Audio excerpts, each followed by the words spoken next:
With regards to how many were unaccounted for yesterday, Liz said about 600 were unaccounted for. Do you have an updated number on that, Mr. We do not have an update, but that work is still underway. And I know, for example, within the Department of Homeland Security, the Coast Guard has recently rescued approximately 21 people through their patrols. And there was also discussion yesterday on whether resources may have been better pre-positioned in other parts of the country. There were many assets in the Big Bend region of Florida, some in North Carolina, but should the government have pre-positioned more in the North Carolina area? Well, we actually pre-positioned our personnel, and state and local personnel were pre-positioned in all 6 of the most heavily impacted states. This is an historic hurricane. It reached not only industrial areas, but of course, as we also poignantly see, rural areas as well.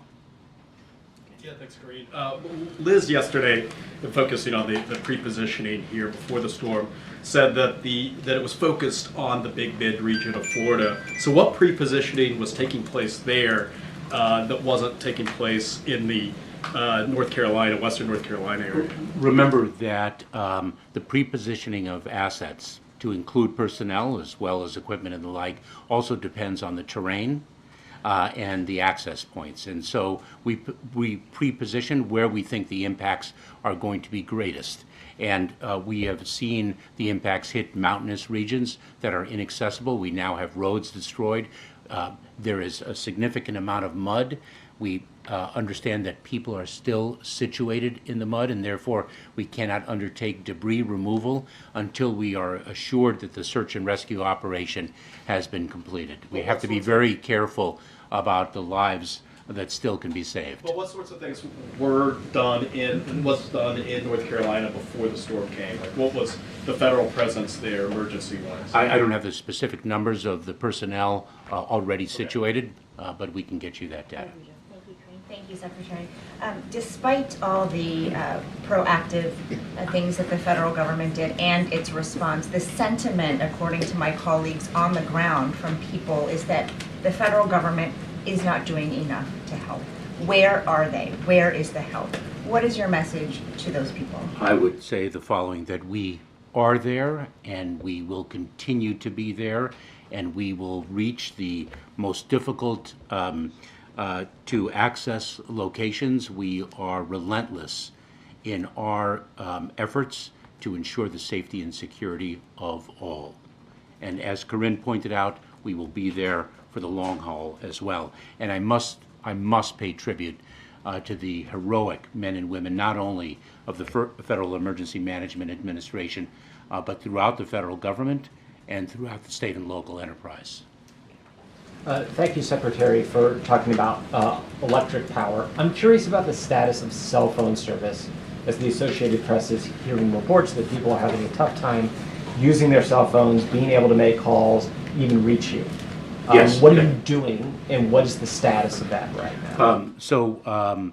In fact, communication has been difficult in a number of areas, if not impossible. A great deal of infrastructure has been demolished. We are working with the private communications companies as well as the FCC to ensure that we can rebuild communication towers. We have, for example, deployed 50 Starlink satellite systems to help with the reconstruction of that infrastructure. You mentioned that there are roads that have been destroyed. There are places that are so hard hit that it's hard to get to them right now. The President mentioned land bridges yesterday and working with the Defense Department. Can you talk about what the effort is right now to get to some of those hard hit areas and what the timeline is looking like to reach the people that are in need there right now? So this is at the President and Vice President's direction and all of government effort. So it's not only by land, but we have deployed air assets. The Department of Defense has been of extraordinary assistance. I don't recall exactly the number of Army Corps of Engineers that have been deployed. I think it's close to 6,000. So it's an all-of-government effort to reach individuals, not just by land, but by air as well. And how quickly do you anticipate getting to some of those areas that have been cut off because of the roads being flooded? As quickly as we can. Go ahead, Jim. Thank you, Kareem. Mr. Secretary, do you have a sense of how much money it's going to cost, A, to do this relief effort, and B, to do the rebuild effort once we get there, and how much of that will be covered by insurance companies, and how much will be covered by the government? So this is a multi-billion-dollar undertaking in terms of the search and rescue and the response. I should note that we already have approved approximately $1.7 million in individual assistance that individuals will be able to access. I believe it'll be as early as tomorrow. It is a direct deposit into their accounts. But the rebuilding is something that is not for today, but that is going to be extraordinarily costly, and is going to be a multi-year enterprise. Thank you, Attorney. Thank you, Mr. Secretary. Two questions. First, about the President's decision to go to Raleigh. Can you give us a little bit of a breakdown as to why he's going to that location and what he will see, and whether or not he'll be able to see any of the harder hit areas in the western part of the state? So the decision of where to go and when to go is a decision that must be calibrated according to the capabilities and needs on the ground.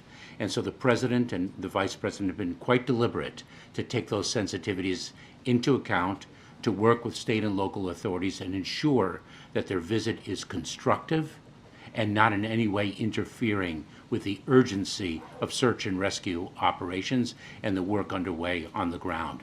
And so they selected the timing and location of their visits accordingly.